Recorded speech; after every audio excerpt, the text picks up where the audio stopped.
Good morning. I'm Travis Chase with a rebroadcast edition of the HGP Nightly News. Here's what's happening.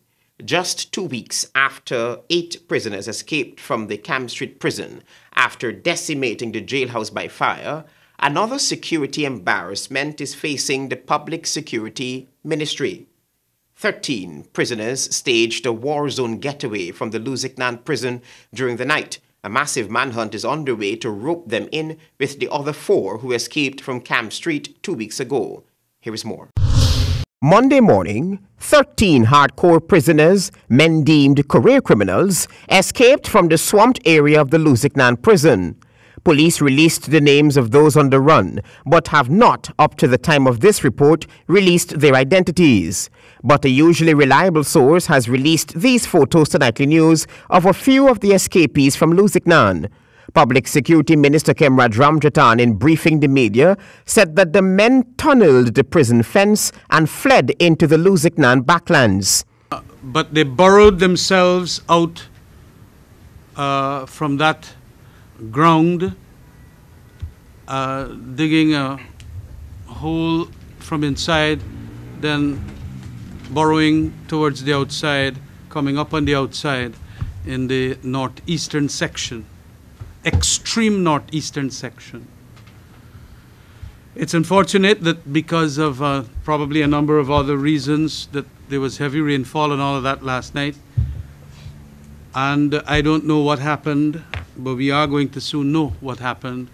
They managed to escape and they went through the tracks that we saw there this morning. I was there this morning too.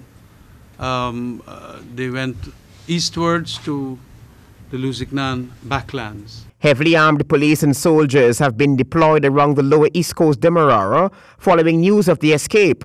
Deputy Police Commissioner David Ramnarine spoke of the police's posture to recapture the now 17 inmates, 13 from Lusignan and the remaining 4 from Camp Street.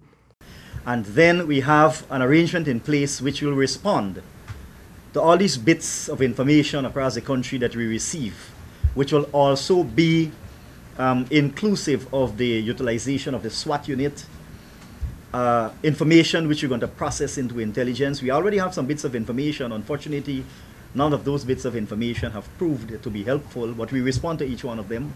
Prison Director Gladwin Samuel speculated that the fugitives might have escaped during the heavy downpour Monday morning. He said it was during the head count that prison officers noticed that 13 had been absent. Sometime about 1600 hours yesterday, what we call the locking down tally was checked.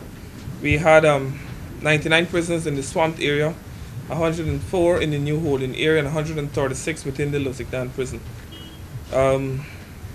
Based on what was reported to me, these prisoners were all accounted for, 635. This morning, as usual, we do what is called tally, where they check the locking down numbers compared with what was there this morning. Having checked, they recognized that in the swamped area, there was a difference in terms of the locking down figure and the figure they found when they checked. That resulted in a roll call being done in order to ascertain those persons who were not accounted for. It revealed that some 13 persons who were locked into the swamped area sometime after 1600 hours yesterday were not accounted for. Immediately after news of the escape reached Commander-in-Chief of the Armed Forces, President David Granger, a national security meeting was called and some decisions were taken immediately. And, there will be increased outer perimeter patrols. There will be increased infrastructural work in the sense of more spotlights and probably CTV cameras. And in relation to what is going to happen at Camp Street, I had indicated last press conference that we would need to have an admin building. We will now have to have the tented admin building to reinforce the Newbrick prison, because we want those fellas to be out there this afternoon from the swamp so that they could be locked down in that prison.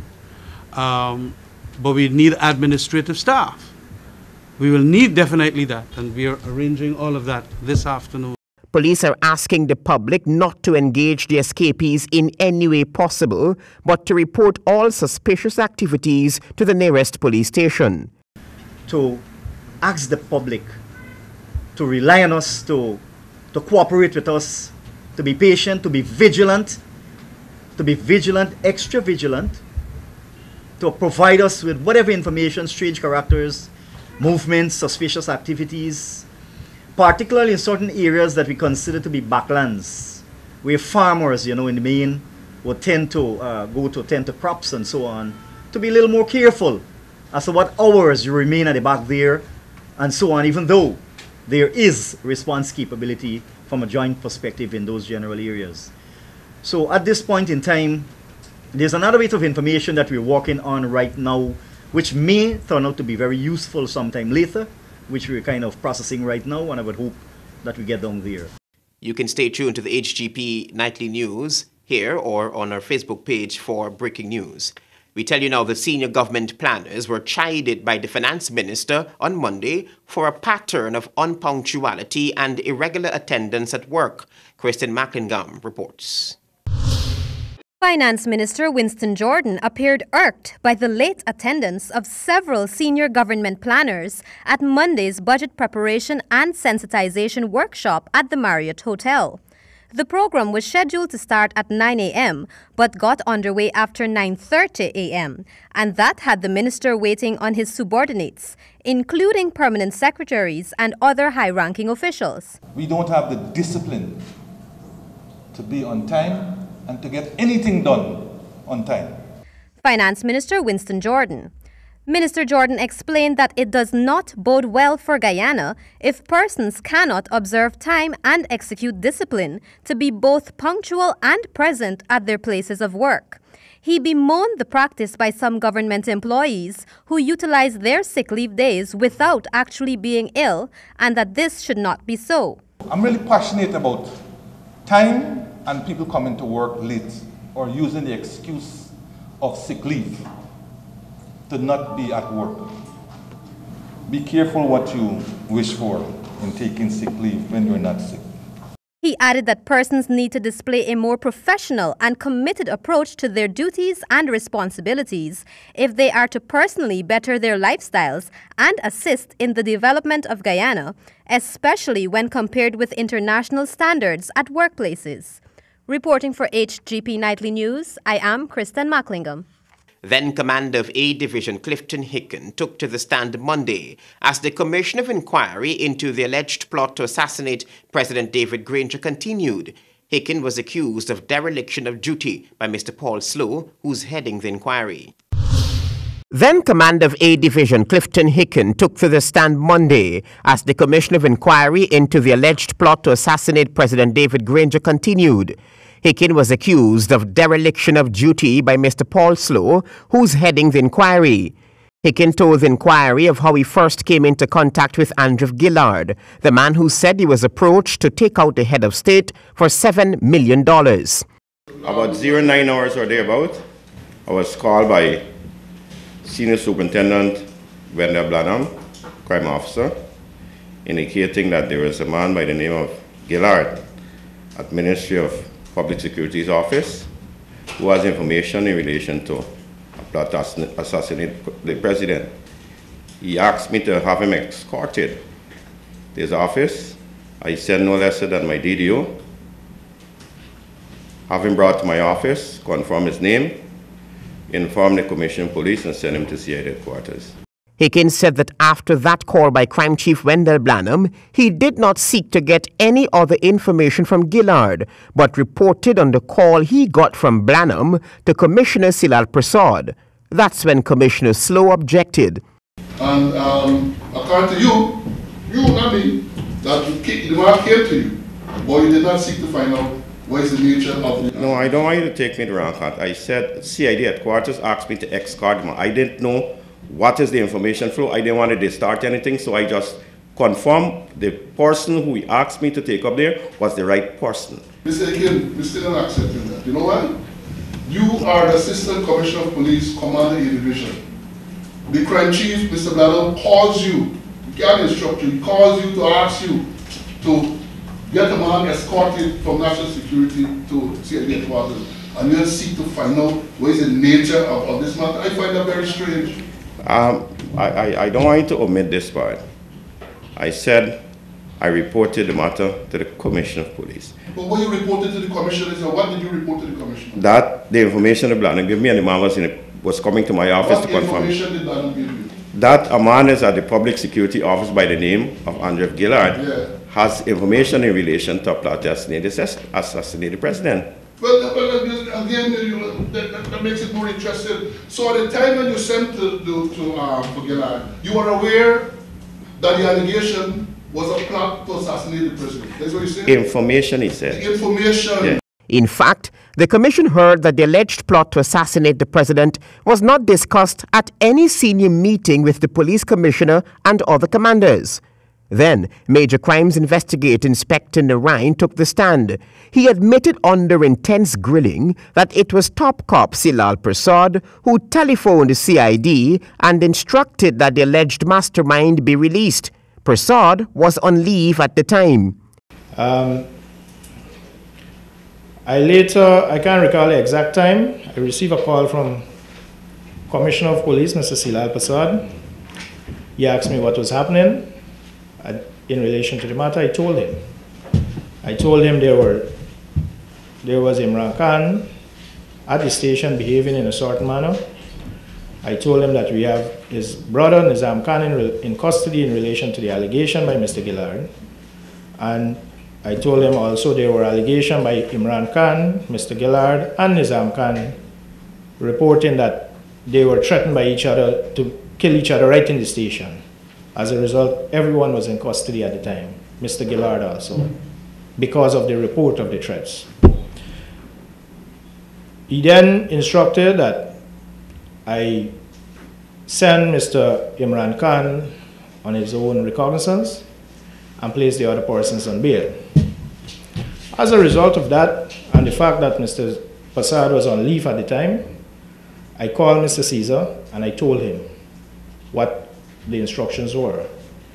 He then told me that I should carry out those instructions if the commissioner said so. I then asked him how much bail to put the person on, and he set an amount. I can't recall the exact amount right now, but bail was set for Mr. Nizam Khan and Mr. Gillard for the threats and the allegation against Mr. Nizam Khan. The inquiry continues on Tuesday.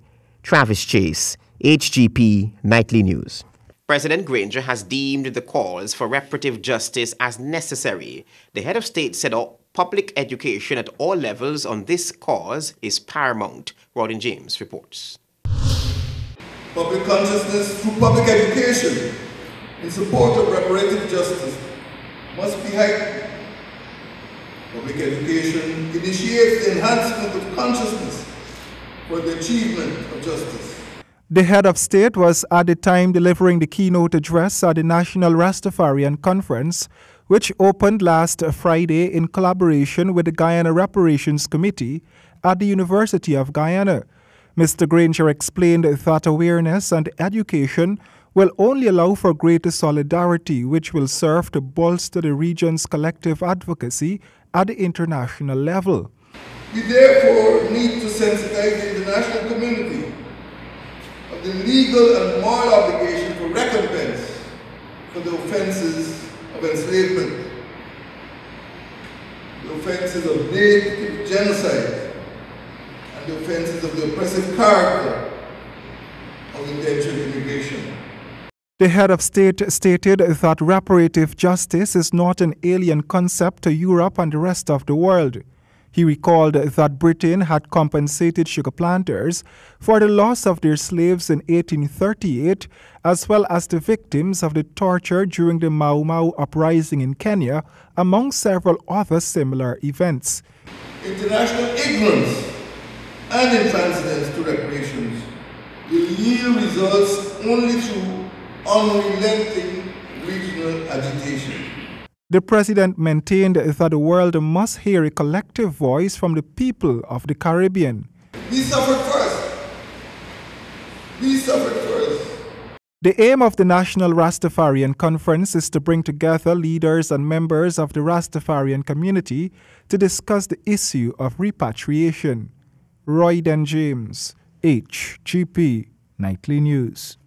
The opposition PPP has hinted that it will not participate in budget consultations if it is not provided with sufficient information prior to the consultations. Finance Minister Winston Jordan on Monday said there is no stumbling block to the supply of relevant information to the opposition. Royden James has the details in this report. Mr. Jagdeo said that the PPP has noticed a trend since in 2015 that the coalition seems to be tight-lipped on releasing certain information relevant to budget consultations, or that the administration would send signals meant to shut out the opposition. Jagdeo said in 2015 and 2016, the PPP implored the finance minister to provide certain information so that the party could have been prepared for budget consultations. But that information, he said, was never provided. Now, we're not going to go there with a wish list. We have a view on the management of this country.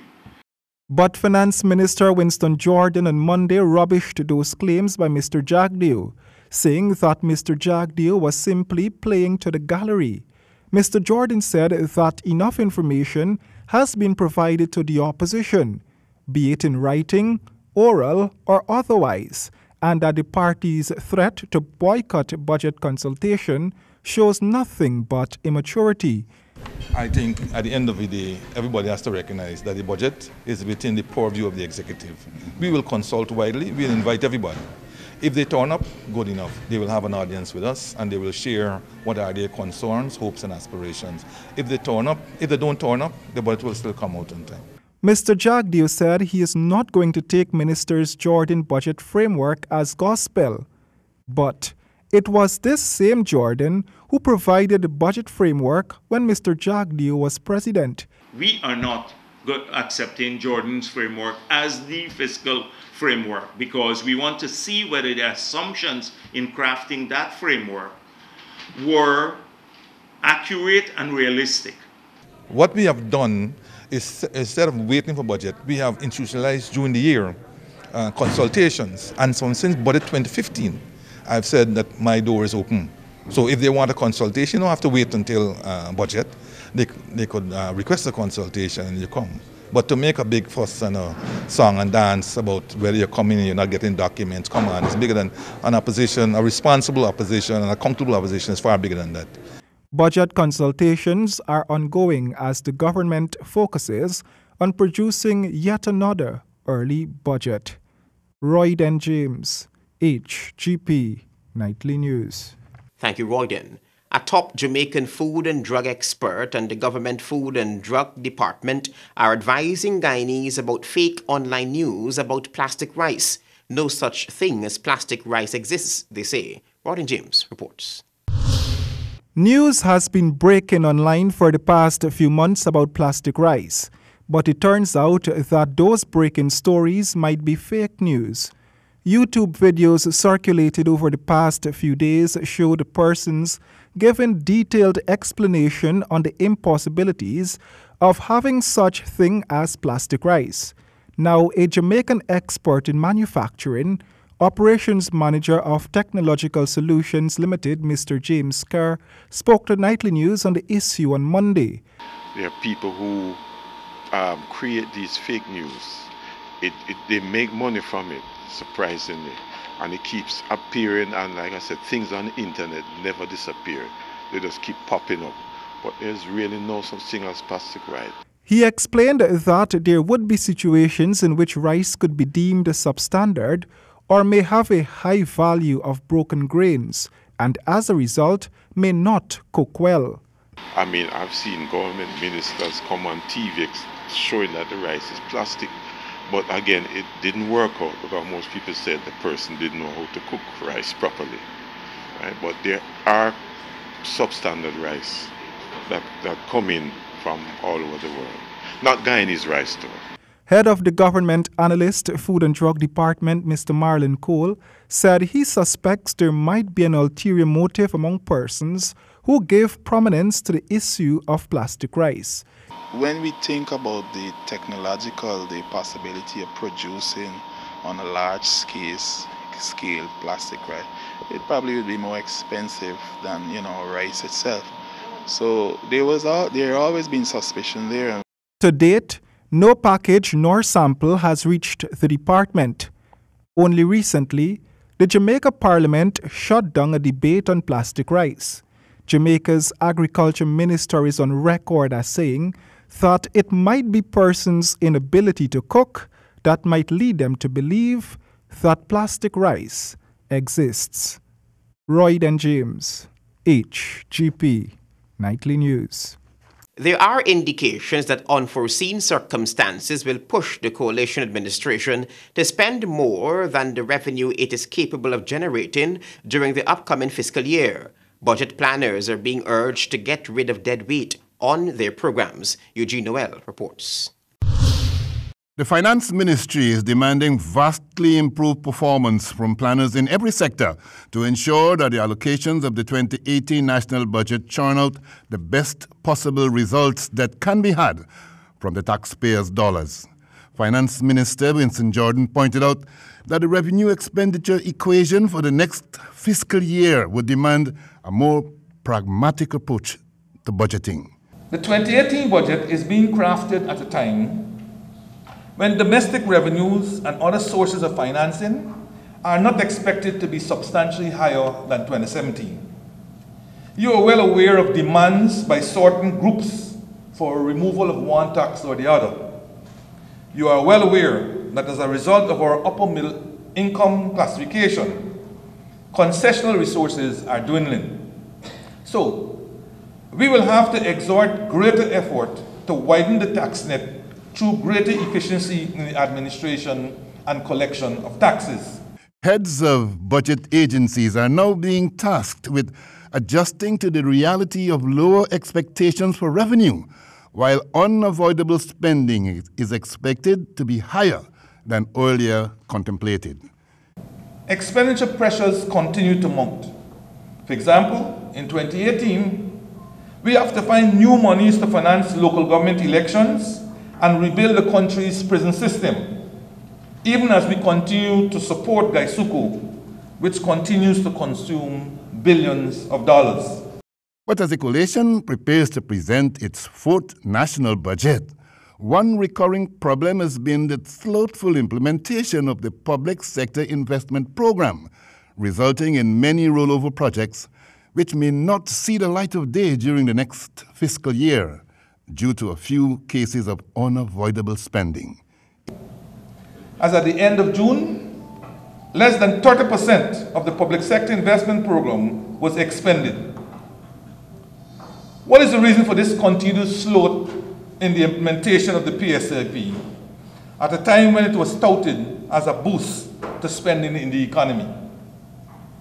No late budget excuse is applicable any longer, because for budget 2017, the presentation to Parliament was made on the 28th of November 2016, a signal accomplishment of this administration.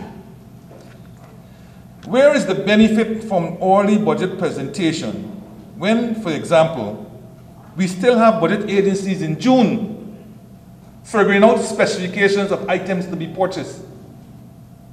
We have awarded only 53% of the PSIP and expended a mere 28% at the end of June on maintenance of infrastructure within the recurring budget. The revenue expenditure equation for the upcoming fiscal year is so worrisome that budget agencies have been tasked with weeding out projects that do not show value for money. The upgrading of hinterland and regional health facilities is expected to ease the burden currently being placed on the Ministry of Public Health's budget, since it is the ministry's responsibility to evacuate patients to the GPHC for highly specialized care during emergencies. Kristen Macklingam reports. An effective public health system is essential to providing care for the sick and for instituting measures that prevent diseases and promote the general well-being of the Guyanese populace. That's according to Public Health Minister Valda Lawrence, who emphasized the need to have regional hospitals upgraded and refurbished. It is our intent to ameliorate the services at our health centers and clinics, since these facilities play a critical role in a population's health.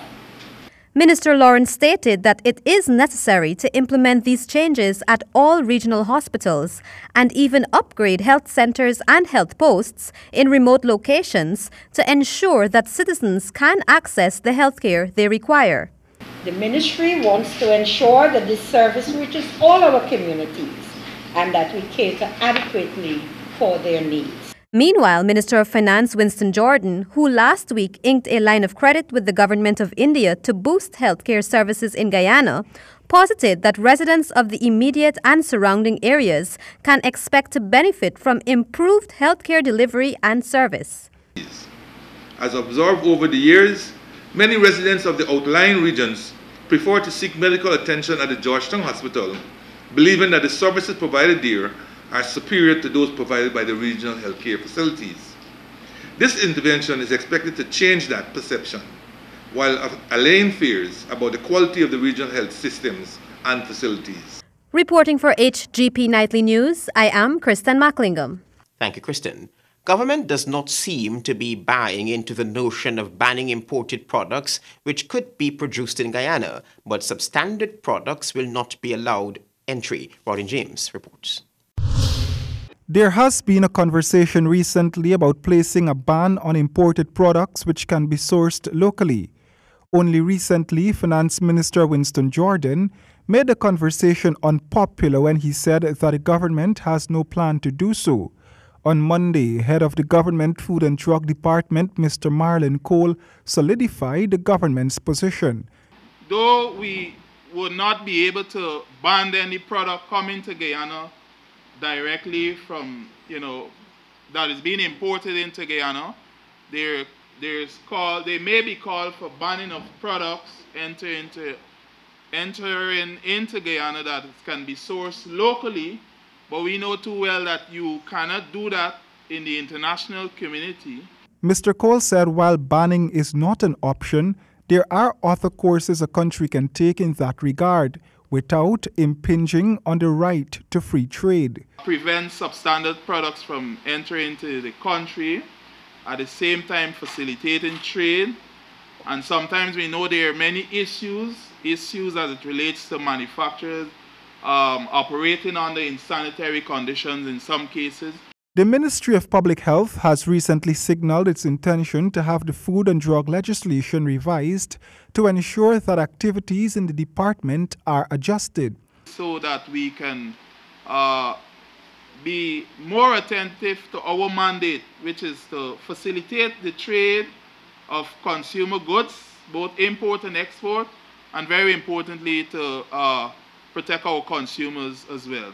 The Government Analyst Food and Drug Department has commenced a sensitization workshop on the United States Food Safety Act. Staffers from within the department will receive training in other areas within the next few days. Royden James, HGP Nightly News. Your sportscast is ahead.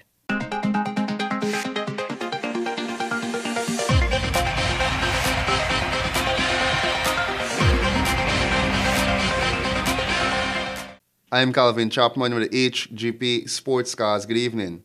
The Chess Federation held their first one-day rapid chess tournament for the year on Sunday. Newly elected president of the association, James Bond, was a sponsor of the event. The tournament was played in junior and senior categories. Here is Stanford Howard with the details. Chess is not an altogether popular game in Guyana, But last Sunday, the Chess Federation held its first one-day rapid tournament at the YMCA, where both the junior and seniors came out to test their skill and level of the game. In the junior category, we saw a fierce battle between the 5 junior players, 3 of which are from St. Stanislaus Secondary School, and the lone female participant in the tournament. After a fast pace of 7 rounds with 28 minutes to a player, finishing at the top of the leaderboard for the junior category was Joshua Gopal. In second, Gansham Ali John, and third, Jaden Taylor. After the tournament, Nightly News spoke with Joshua Gopal, the winner of the junior category. It was good, tiring to an extent. Well, you see, there wasn't really much preparation because it's been a while since we had a tournament hosted by GCF, so I haven't really been playing a lot of chess. In the senior category, where 12 players battled it out swiftly for top honors, were first, Anthony Drayton, second, Wendell Musa, and third, Angel Torres. The winners were awarded with cash vouchers and trophies at the conclusion of the tournament. For AGP Sports, I'm Stanford Howard. The 2017 Digicel Senior National Squash Championships came to its conclusion on Saturday, with Alex Arjun retaining his men's title. Nicolette Finance dethroning defending champion Ashley Khalil to recapture the women's title, and Joe McDeesey winning both the veterans 35-49 and over 50 titles. The 2017 Indoor Pan American Cups will take place at the Cliff Anderson Sports Hall in Georgetown. There will be 8 nations contesting the women's competition and 7 contesting the men's, with each tournament being represented by participation from North, Central, and South America, as well as the Caribbean. Guyana has competed on 3 occasions in this competition, resulting in a 4th place finish in 2005, 5th place in 2010, and their best showing 3rd place in the last competition held in 2014 in Montevideo, Uruguay. The 7 teams of the men's competition, Guyana, Argentina, Barbados, Canada, Mexico, Trinidad and Tobago, and the USA, are all strong contenders for gold, although Canada remains the favorites, having won the competition a record 4 times out of 6.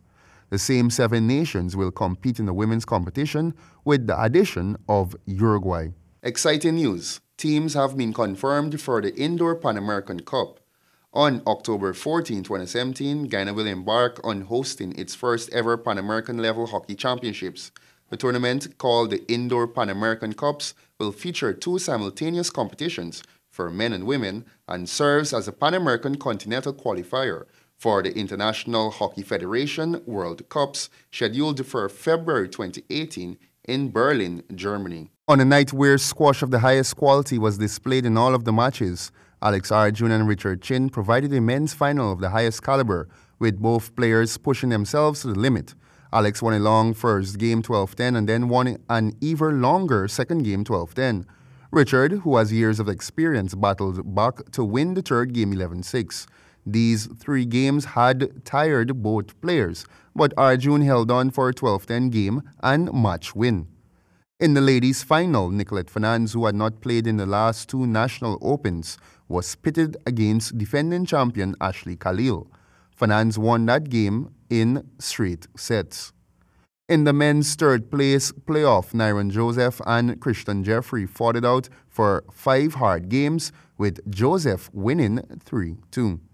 In the women's 3rd place match, former national champion Mary Fangafat secured the victory against Caribbean under-19 champion Taylor Finance. In the first Classic Plate playoff, Jason Ray Khalil was matched up against Nicolette Finance, who was playing in the men's category for competition experience, but was not being ranked. Nicolette had just played Jason Ray's sister Ashley in the ladies' final in the previous match on court. Jason won that match 3-1. In the next Classic Plate playoff, Shamari Wilshire was matched against Jean-Claude Jeffrey. Jean-Claude easily won the first game 11-4, but then dropped a close second game 8-11. Jean-Claude again went 1 game up when he won the third game 11-5, but Shamari rebounded to win the 4th game 11-9. The 5th game went right down to the wire, with Shamari eventually winning the game 11-9. And we tell you now that Guyana's Bashkai Yadram extended his fine form with another half-century, as West Indies under-19s made a winning start to their 3-match Youth One-Day International Series against Zimbabwe under-19s, with a 39-run victory on Sunday. The 17-year-old right-hander who hails from Enmore on the east coast of Demerara top scored with a man-of-the-match 68 as the regional side reached 211 for 8 of their 50 overs after being sent in. Captain Emmanuel Stewart chipped in with 34. Joshua Bishop got 32, while Ale Katanzi struck 31 not out. In reply, Zimbabwe were bowled out for 172 of 44.1 overs, with left-arm spinner Javon Royal picking up 3 for 20 and fast bowler Darren Ned 2 for 25. Two partnerships boosted the Windies' innings earlier. Yadaram, who faced 85 deliveries and struck 6 fours and 2 sixes, put on 83 for the third wicket, with Stewart, who counted 3 fours in a 53-ball knock, the best partnership of the game. And with that, we conclude the HGP Sportscast. It's now back to Travis.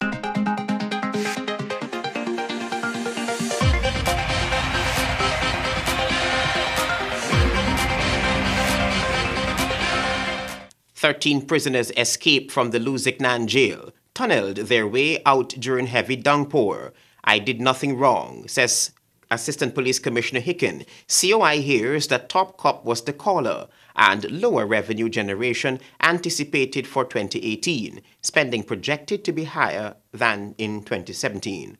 Those were our major headlines. For these stories and more, you can go to our website. It's www.hgptv.com, or you can check out our Facebook page at Nightly News. I'm Travis Chase. Thanks for watching. Goodbye.